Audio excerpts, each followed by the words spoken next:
Ada banyak cerita di Vision Plus Original Series. Download sekarang.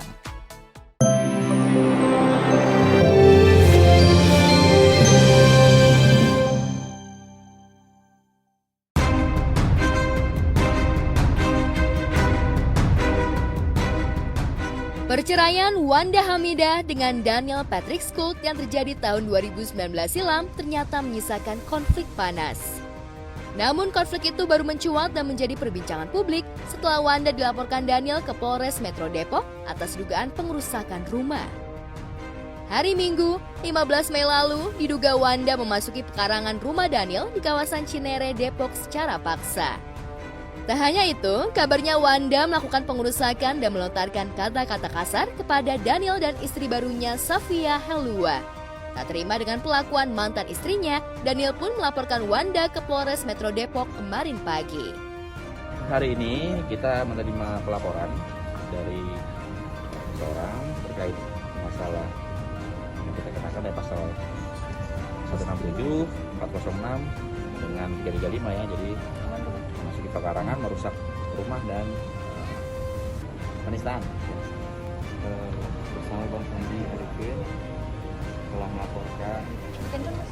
telah melaporkan dugaan pemasukan pekarangan orang lain tanpa seizin pemilik yang diduga telah melakukan pengerusakan dan juga ada kata-kata penghinaan. Masih capek sih, saya udah serahin semuanya ke pihak kepolisian ya. Itu aja sih. Ya. Kenapa sampai akhirnya melaporkan sudah meresahkan atau gimana Bang Daniel? Ya begitu. Udah ada komunikasi sendiri dengan Mbak WH mungkin Bang? Masih capek ya, kita mau istirahat dulu sekarang. Ya, jika Wanda belum menikah lagi pasca bercerai, Daniel sudah menikah dengan Safia Helua pada Maret 2021 silam. Safia adalah seorang beauty influencer ternama yang berstatus janda 2 anak sebelum dinikahi Daniel. Sedangkan dari pernikahannya dengan Wanda, Daniel memiliki 1 putra yang kini berusia 6 tahun. Rupanya masalah hak asuh anak menjadi konflik panjang antara Wanda dengan Daniel. Lalu benarkah pada malam kejadian pengerusakan itu, Wanda kalap lantaran tak diperkenankan bertemu dengan sang putra yang selama ini diasuh Daniel? Oh iya, anak saya baru lahir soalnya. Saya ngurusin dulu. Dengan kejadian gangguan psikologi anak juga ya? Pasti. Misalkan ya, bukan oleh Wanda ya? Ya, pelaku sudah janjian dengan si terlapor ya, sudah janjian dengan pelapor untuk mengembalikan hak asuh anak ya pada saat itu Minggu malam kejadian itu. Kemudian sudah diantarkan namun terlapor tidak ada, kemudian anak juga kembali oleh pelapor, namun si terlapor menyusul ke rumah pelapor dan melakukan yang tadi saya sampaikan. Hingga kini Wanda belum siap bertemu dengan awak media. Kabarnya menurut para saksi mata, Wanda Hamidah mengamuk ketika pihak Daniel tak membukakan pintu pagar halaman sehingga Wanda masuk pekarangan dengan paksa. Andai terbukti bersalah melakukan aksi pengerusakan, mantan presenter berita dan bintang iklan kenamaan di era 90-an itu bisa terancam 2 tahun 8 bulan penjara. Pasal yang dikenakan apa? Pasal 167, 4, ya, memasuki pekarangan, kemudian 406, pengerusakan dengan 335 ayat 2 ya, penistaan. Pengerusakan rumahnya itu berupa apa aja dan bukti-buktinya Ada pecah kaca lah, kacanya dipecah segala macam. Ada. Sementara tim piket dengan Iden juga ke rumahnya sudah mengecek TKP di sana. Ucapan hukumannya nih? Ancaman hukuman masing-masing pasal berbeda ya. Ada yang 8 bulan, ada yang 1 tahun. Maksudnya pasal berbeda, ini kita olah lagi. Ya. Bang, motifnya apa sih Bang Daniel? didasari apa Bang? Kira-kira maksudnya motifnya apa Bang? Didasari apa juga Bang? Akhirnya melakukan pengerusakan, motifnya apa ya? Nggak tahu, sampai sekarang kita juga belum tahu. Kan masih dalam proses penyelidikan. Pasti laporannya sudah berjalan hari ini. Tinggal periksa saksi-saksi dan beberapa bukti yang sudah dilengkapi semua. Apakah Buktinya apa aja Bang? Buka video atau gimana? Ada beberapa bukti video dan juga ada beberapa saksi yang juga sudah dihadirkan hari ini.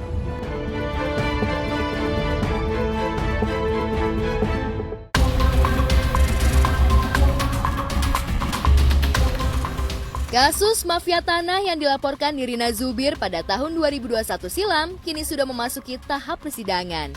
Kemarin di Pengadilan Negeri Jakarta Barat, Nirina dan sang kakak Fadlan Karim hadir di persidangan sebagai saksi korban. Dalam persidangan yang berlangsung cukup emosional itu, Nirina meminta majelis hakim mengusut tuntas aliran dana yang disembunyikan terdakwa Riri. Mantan ART Ibunda Nirina itu memang sudah mengaku telah menjual dan membalik nama 6 sertifikat tanah milik Ibunda Riri Kasmita, dibantu oleh 4 terdakwa lain yang terdiri dari Edi Rianto suaminya dan 3 orang notaris PPAT. Saya sudah memberikan kesaksian dengan apa yang saya alami, saya ketahui dan lihat sendiri. Tadi juga dari para hakim juga sudah mendengarkan cerita saya gitu. Dan buat saya sih sekarang ini ya benar-benar intinya saya berharap sekali dengan hari ini kan baik ya, semua berjalan dengan lancar. Cuman memang benar-benar dari saya juga masih berharap bahwa aliran-aliran dana ini benar-benar ditelusuri. Yang kami ketahui bahwa dia punya rumah di Bukit Tinggi atau di Sumatera Barat gitu kan. Bahkan ada lebih dari 1. Semoga itu benar-benar ditelusuri. Kemudian tentang aliran dananya juga ke istilahnya dari Riri yang memiliki bisnis frozen food yang cabangnya banyak sekali, sampai hari ini masih aktif. Intinya adalah ada pemalsuan dokumen dari nama yang kami ini berubah ke nama Riri tanpa sepengetahuan kami. Intinya fokusnya adalah di situ. Jadi kalau mereka bisa menyebar kemana-mana, silakan. Tapi nggak mungkin dong. Sudah diselusuri polisi sudah menyatakannya, sudah dilibatkan kejaksaan. Masa mereka bilang kepolisian itu berbohong? Dalam persidangan juga terungkap permainan mafia tanah yang dikomandoi Riri Kasmita bak kisah dalam sinetron yang penuh intrik dan rekayasa. Riri dan suaminya memanfaatkan jasa pihak ketiga untuk berperan sebagai pemegang surat kuasa dari ibundanya. Dari keterangan pihak ketiga itulah, akhirnya Nirina berhasil membongkar aksi komplotan Riri CS yang telah menjual aset-aset ibundanya senilai 17 miliar. Iya. Jadi dengan sekian nominal miliar yang kita sebutkan, kan kami berusaha mediasi dengan cara kekeluargaan.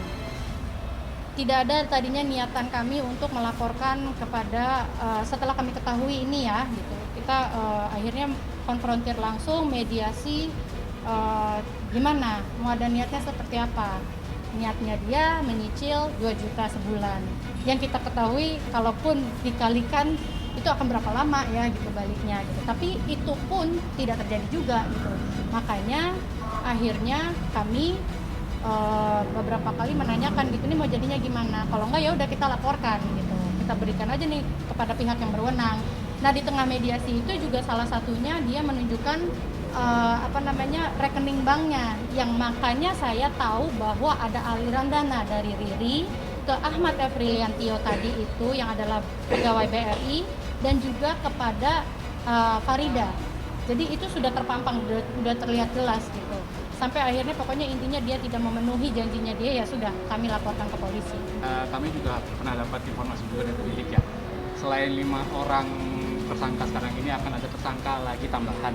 Nah, kita menunggu perkembangannya juga. Sedang kami tunggu perkembangannya, yaitu salah satunya adalah pegawai Bank BRI tersebut yang akan dijadikan tersangka, dan 3 lagi itulah founder-founder yang menyuplai uang selama ini.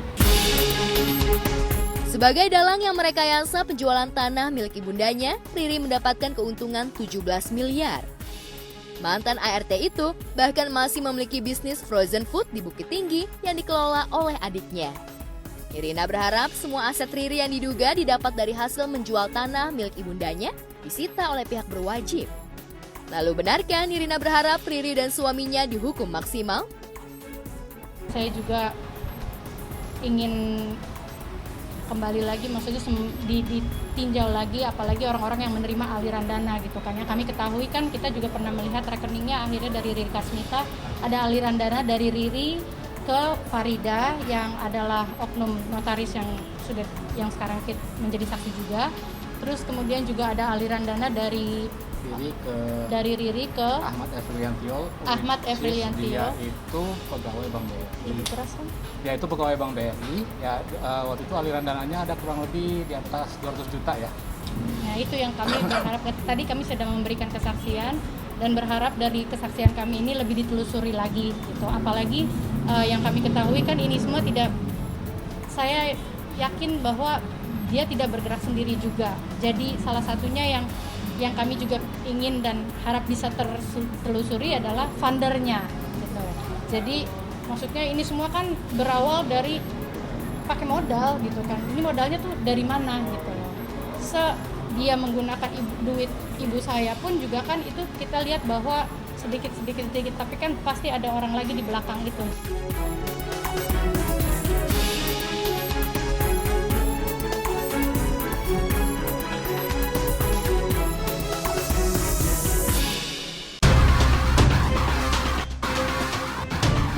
Di Pengadilan Negeri Jakarta Timur juga terjadi drama yang tak kalah menarik.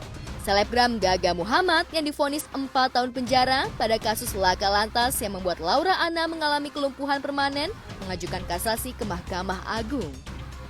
Langkah itu ditempuh Gaga pasca memori banding yang diajukannya ke Pengadilan Tinggi ditolak oleh Majelis Hakim Pengadilan Tinggi.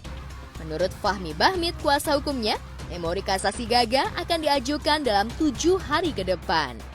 Terhitung hari ini Gaga Muhammad atau Gaung Sabda ala Muhammad ya, melalui saya selaku kuasa hukumnya telah menyampaikan secara hukum bahwa dia mengajukan kasasi atas putusan Pengadilan Negeri Jakarta Timur junto putusan Pengadilan Tinggi. Nah, saya diberi waktu oleh hukum, oleh KUHAP untuk menyerahkan namanya memori kasasi. Memori kasasi paling lambat adalah 14 hari. Tapi saya akan menyerahkan dalam waktu 7 hari ke depan, insya Allah minggu depan sudah akan saya serahkan. Ditahan sejak November tahun lalu, Gaga yang baru berusia 21 tahun terpaksa berhenti kuliah dan berlebaran di dalam penjara. Hal itulah yang memberatkan pihak keluarga, andai Gaga harus menjalani hukuman selama 4 tahun. Menurut kuasa hukum dan keluarga Gaga, kecelakaan yang terjadi pada Desember 2019 itu adalah kelalaian yang tak disengaja dan Gaga sudah menunjukkan itikat baik dengan membantu merawat Laura Anna yang saat itu berstatus kekasihnya. Lantas bagaimana peluang Gaga di tingkat kasasi? Putusan Pengadilan Tinggi sepertinya dia hanya menyatakan menolak, jadi bahasanya seperti itu biasanya, menolak atau mengabulkan. Nah, pertimbangannya sama, menyatakan bahwa apa yang sudah saya sampaikan itu dia mengambil alih, bahasanya pengadilan mengambil alih apa yang menjadi pertimbangan Pengadilan Negeri. Nah, ini yang jadi persoalan karena apa? Di dalam hukum hak yang diberikan terhadap Pengadilan Tinggi adalah berhak untuk memeriksa kembali. Artinya bukan hanya mengambil alih. Nah, seperti itu persoalan-persoalan hukum yang akan kami sampaikan di dalam memori biar menjadi pertimbangan dari pengadilan dipertimbangkan oleh Mahkamah Agung.